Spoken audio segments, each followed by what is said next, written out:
Gündelik hayatımızda, bizim hayatımızda. Çünkü insan yani her gün ne kadar tullantı çıkarır. Bütün bu təbiətdəki tullantıları insan. Ona göre de sıfır tullantı gündelik hayatımızda yaranan ve istifadeye yararsız. Yani ne istifade edilirse, biz ne istifade edilirse, bu hamısı tullantı değil.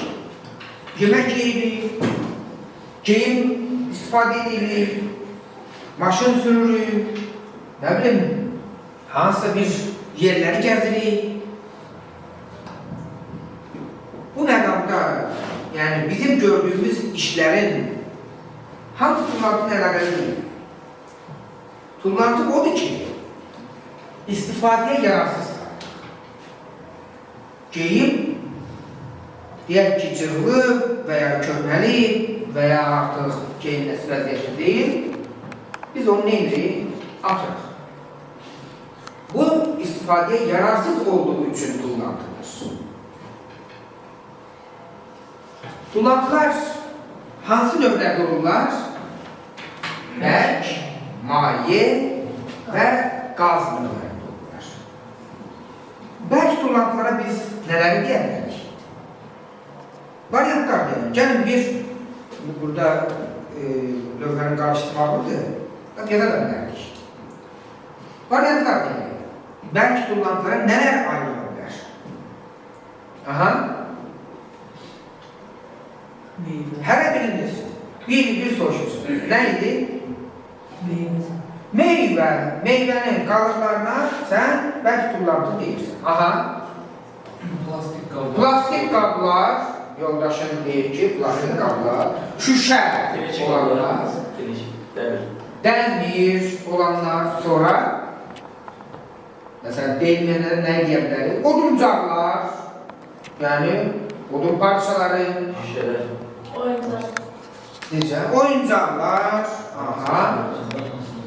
Nə? Şişe qablar. Necə bu qədər? Polietilen kulaklar, telefonlar, aha. Nə? Su, mayi halında olan, yəni yağlar var. Məsələn, kartof pişirirsiniz, deyək ki, onun yerində yağ əmələ gəlir, yağlar, aha. Plastik qablar, yəni biz adını çəkdik, təkrar oldu, buyur. Kağızlar, aha. Nə?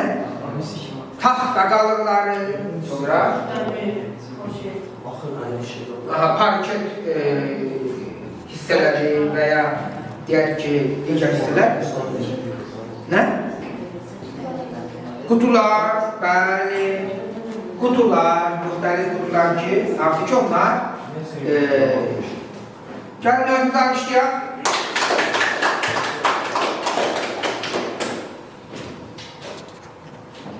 Maye halındakilerden da yoldaşınız dedi, yani maşın yağları da olabilir, sonra məişət yağları da olabilir, vaxtı keçmiş yağlar da olabilir, çünkü bunlar tutulmantıdırlar.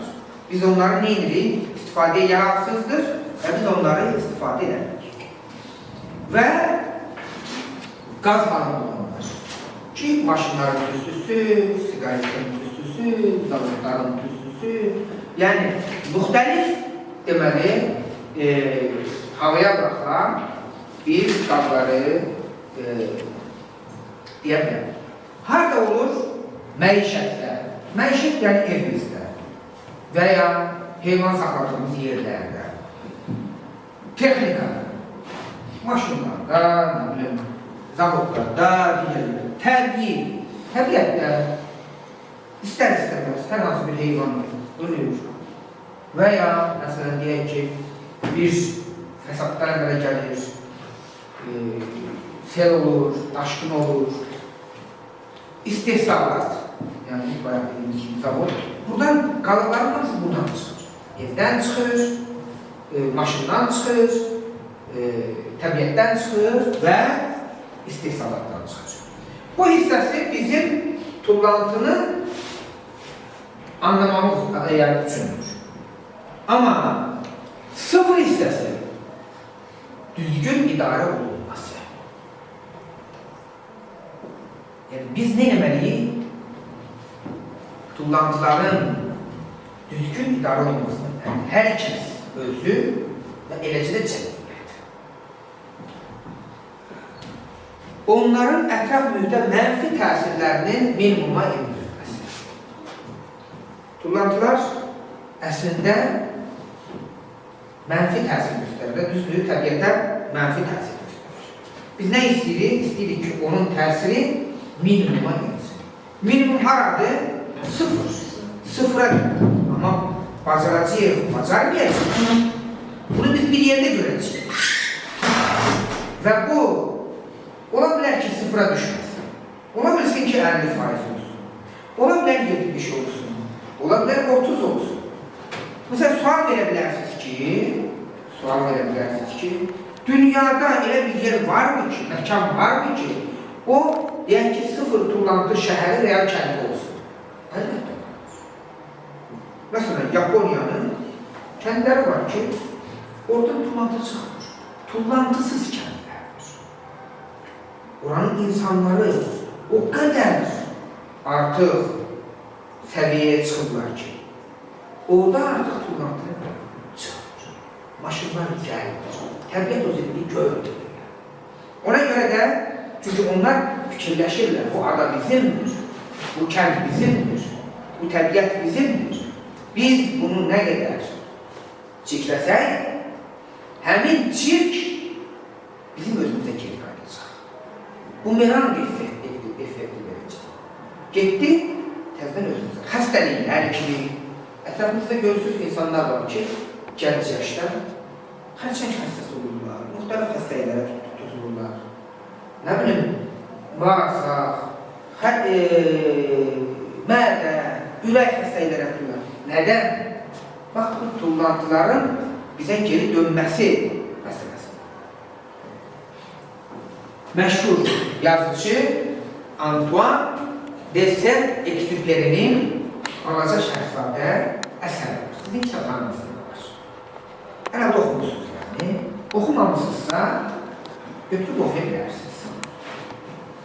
Əsərdə deyir ki, səhər buldum, əl üzünü yudum, özünü səliyyə saldım və həmən öz planetini saxlama saldım. Yəni, nə vaxtdan başlayır? Səhər günümüz başlayan kimi biz planetimiz haqqında, planetimiz də bilirsiniz, yer kürəsidir. Yəni, yer kürəsi artıq bir çox zərbə alır. Kimdən? Bizim özümüzdən. İnsanların düşüncəsində böyük bir problemlər yaradır. Bu, necə ola bilir? Şəxsi gigiyena, özümüzdən deyək ki, su istifadə edirik, az istifadə edirik. Deyək ki, kəndimizdə bulaqlar var. Bizim üçün bunlar dövlət çəkib, gətirib, özü bizim vəsaitimizə yox, dövlət öz vəsaitinə büdcə də sərf edin. Oradan da su çıxır, oradan çıxan su meşələrin, yəni susuzluq qalmasına, çünki onlar aşağıdan istifadə, yəni o qədər meşələrin susuz qalmasına da səbəbçi olur. Gəlir biz burada nə edirik? Açırıq, bıraxırıq, yollarla sular axır. Sonuçlarda da heç kəs günahkar deyil. Günahkar kimsə kosmosdan bir gələnlərdir. Amma hər kəs şəxs dedikdə, məsələn, oğlanlar burada, cavan uşaqlardır, əgər axırsa, sizin həyətinizdəki, yəni sizə aid olan bulaq su israf olursa, birinci kim sahib çıxmalıdır? Siz sahib çıxmalısınız. Və bunun qarşısını almalısınız. Əgər biz sahib çıxmasaq, doğrudan da gələcəyimiz bizim, xüsusən Azərbaycan. 11% meşəmiz var, mütləq düşbaşına, 9%-ə düşür. Və suyumuz da ki, Gürcistandan, Türkiyədən, İrandan, müxtəlif yerə gələn ən böyük çaylarımız Kürdür və Arazdır. Nəticədə bizi böyük bir susuzluq gözləyir. Biz nə görürük? Zavoddan çıxan tüstülər. Sizə soruşmaq istəyirəm. Kimdir günahkar? Zavodlar, onların işçiləri, sonra dövlət, niyə dövlət? Bəli, yəni demək istəyirəm ki, zavodlar bağlansın mı? Zavod sahibi. Aha. Yaxşı, mən deyirəm ki, günahkar bizik. Niyə? Ona görə ki, biz nə qədər çox istedad eləsək, biz nə qədər çox alsaq, məsələn, kolanı götürək, nümunədə ən yüngülü istifadə edədiyimiz kolada, düzdür. Nə qədər çox kola içsək, bu zavod o qədər çox nə eləməlidir? Düzəltməlidir. Ona görə də yenə də deyə bilərsiniz ki, mənimlə nə olmur? Amma elə deyil. Bizim özümüzlə başlayır. Bəli, mən sizə razıyam ki, bütün ölkədə insanlar maariflənməlidirlər, məlumatlı olmalıdırlar. Amma bu bizdən də başlayır. Bizim çevrəmizdən də başlayır. Sənət yönüdür, illa da kola olmalıdır, çox olmalıdır, fant olmalıdır. Yəni ki, bəlkə başqa vasitələr var. Onlar haqqında düşünür. Yəni, maşınlar da elə. Bu zavodlar maşın istehsal edirlər. İnsanlar böyük maşınlar, iri maşınlar, özdəki hər şeyi elə cür qururlar ki, bəlli bir müddətdən sonra ya xarab olur, ya məsələn deyək ki, problem yaranır. Ən yaxşısı olmamaqdır, almamaqdır. Nəticədə doğrudan da insanlar da qazanır və təbiət də qazanır. Bilirsiniz ki, mən burada bələdiyyənin sədrində olmuşam və təmiz kənd layihəsini həyata keçirmişəm. Bizim hər həftənin 4-cü günü qapımızın ağzından zibillərimiz götürülürdü, bunlar gedirdi, çeşidlənirdi. Demək olar ki, dərlər, çox yerlər, hətta yanıma gəlir, biz ilk başlayanda qaranlıq dərə ki var, bu qaranlıq dərədən biz kəndin içərisindən keçən və Yasamal qurusunun özündən biz o zibilləri necə çətinliklə oraya yığmışdıq. Sonra oranı planировка eləmişdik, yəni hətta ağaçlar da güya əkmişdim ki, məhərrəm daim oraya qoymuşdum ki, yəni onlar əsas məqsədim nə idi? Əsas məqsədim o idi ki, orada insanların zibil tökməsinin qarşısı alır. Amma baxıram ki, artıq neçə vaxt götürülmür və bir-birini günahlandıran insanlar oranı zibilləyir. Yenə deyir, bunu kosmosdan gəlib atmırlar ki, biz atırıq. Hansı ki, biz məlumatlı olsaq, çeşidləsək özümüz bu məsələni üstünə geçsək, nəticədə olmaz. Gözü dünənlərin yağış yağdı, leysan kimi. O dərədən bilirsiniz, nə boyda su gəlirdi. Gəldi o zibillər neynədir? Götürdü, gətirdi, döktü bizim arxımıza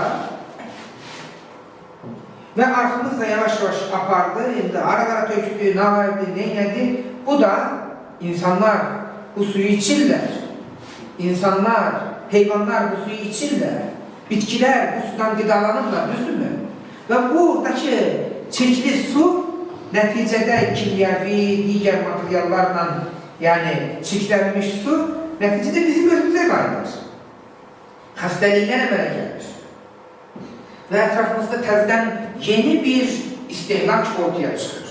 Dərman mafiyası, belə deyək də, dərman mafiyası bizi ilə işləyir.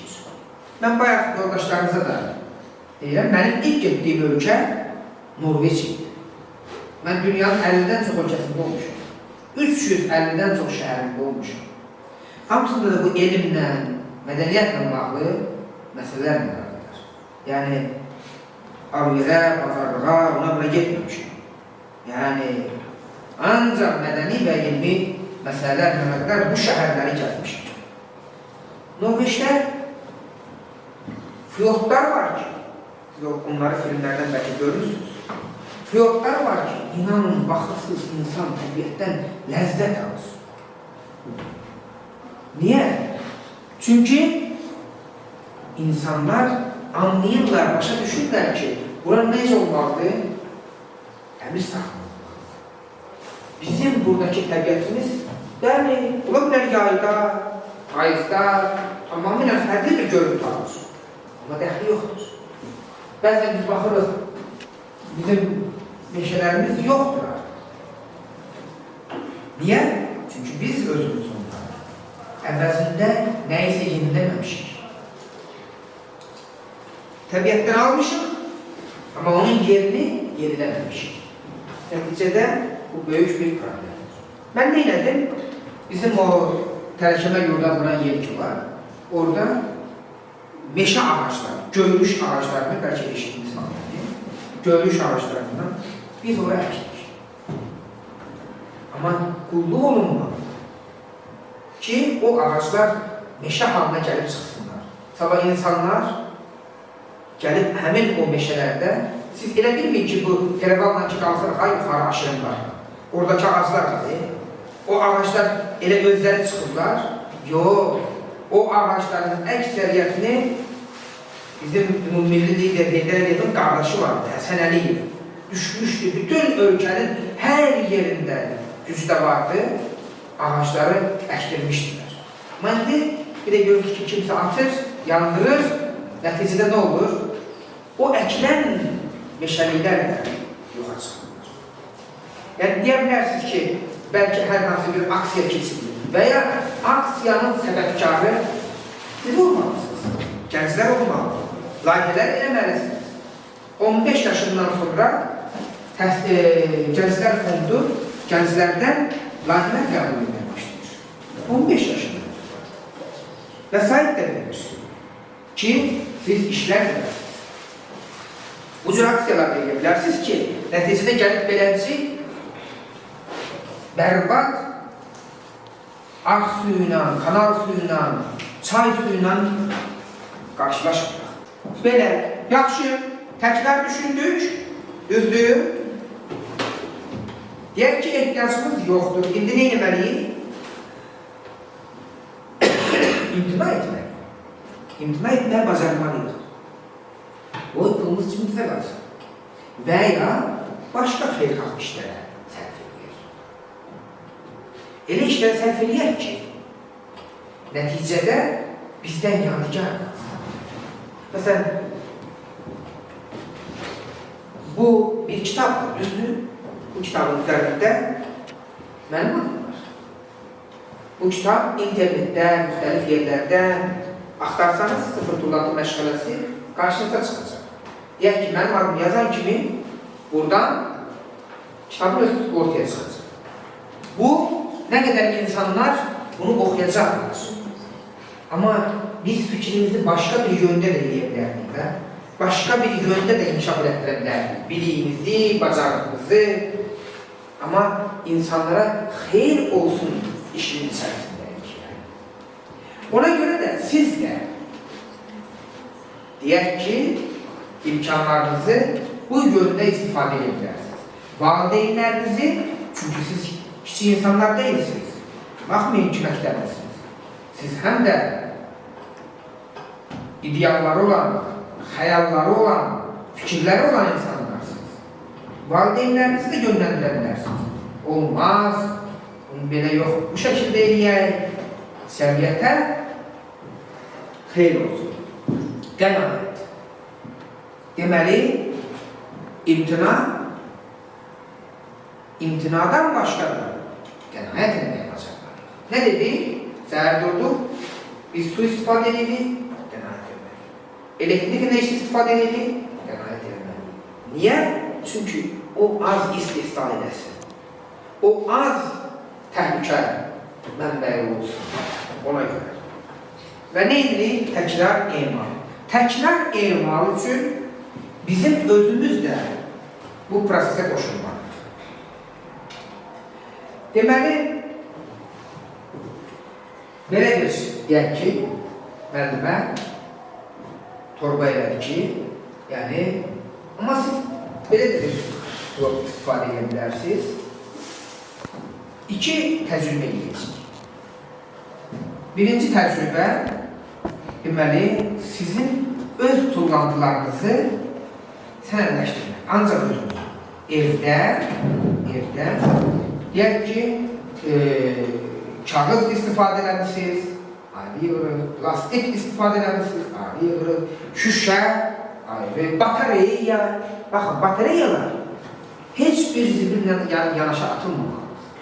Deməli belə, siz əgər bu işi görsəniz və öz tullantılarınızı çeşidləsəniz, ailənin yox, ancaq özünüzə məxsus çeşidləsəniz və bunu belə deyim, sənədləşdirsəniz, müəllimənizlə də söhbət edirsiniz, deyirsiniz ki, mən deməli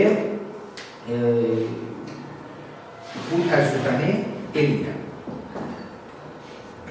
Biz 15 nəfər seçəcəyik bu məktəbdə, 15 nəfərdə digər məktəbdən 30 nəfər olacaq cəmi və bu məktəblərə tullantıdan incəsənətə adlı bir rəssamlar, heykəltaraşlar, etnograflar gələcəklər. Onlar dərs keçəcək sizə ayrıca təcrübi olaraq əsərlər yaradacaqsınız. O əsərləri sizin adınızdan muzeylərdə nümayiş etdirəcəyik, kataloqlara düşəcək və sizi Bakıda muzeylərə aparacaq. Tarix muzeyi, incəsənət muzeyi, digər muzeylərə gedib baş çəkəcəksiniz. Sertifikatla alacaqsınız bu sahədə. Gələcəkdə əlbəttə sizin üçün əhəmiyyəti olan universitetdə, digər yerlərdə sertifikatlar olacaq. Yəni, bu təcrübəni bir ay ərzində, bugün ayın neçəsi 17-sidir, 17 apreldən 17 maya qədər siz bu təcrübəni keçmiş olsanız, nəticədə o qrupun içərisinə düşə bilərsiniz. İkinci bir məsələ, baxın, görürsünüz plastik. Biz 6 burada şüşə bank eləmişik və üzərində yazmışıq, içində nə var? Deməli, bunun içərisində plastik. Bir qırıq, plastikin qırıq. Qoyursunuz bura və bu torpaqlı içərisi, nəm torpaq edirsiniz, plastik qoyursunuz onun içərisində. Nəyini? Çürümənin sürətini öyrənəcəyik, təcrübə edəcəyik. Çünki bir alimsiz, laboratoryadasınız və siz çürümənin sürətini öyrənəcəksiniz və yazacaqsınız vərəqdə. Məsələn, deyək ki, 5 gündən bir yoxladım. Rəngi dəyişdi, hansı dəyişikliklərə belə gəldi, çürümə necə baş verir? Bir ay arasında. Sənədləşdirirsiniz. Məsələn, bunun üstünə yazılır qəzet. Kağız parçası. Vacib döyüş qəzetədir. Kağız parçası. Bu bir ay ərzində hansı şəkildə çürüdür. Və ya burada yumurta qabıqdır. Hansı müddətə çürüdür. İndi əslində bitki qalıqları var, meyvə qalıqları var. Yəni, qoya bilərsiniz. Özünüz üçün bir təcrübə eləyir. Və bu təcrübənin də və digər təcrübə, bunların ikisinin nəticəsi sizi həmin 15 nəfərlik qrupa varacaq və sonra isə biz sizi kurs keçəcəyik, sonra isə muzeyə bir yerdə gedəcəyik. Doğrusu ki, özüm ekskursiya keçəcəyim sizə orada, o muzeylərdə. Çünki o muzeylərin çoxsunun qorunmasında, onların materiallarının tapılmasında mənim əməyim olur. Yerindəcə, bu Nərgizəva abidəsi ki var, bu Nərgizəva abidəsindən nə qədər materiallar, qızıl, gümüş, tunc, saxsı, daş materialları, heykəllər bizim abidədən mən muzeylərə vermişəm. Müxtəlif muzeylərdə varlar.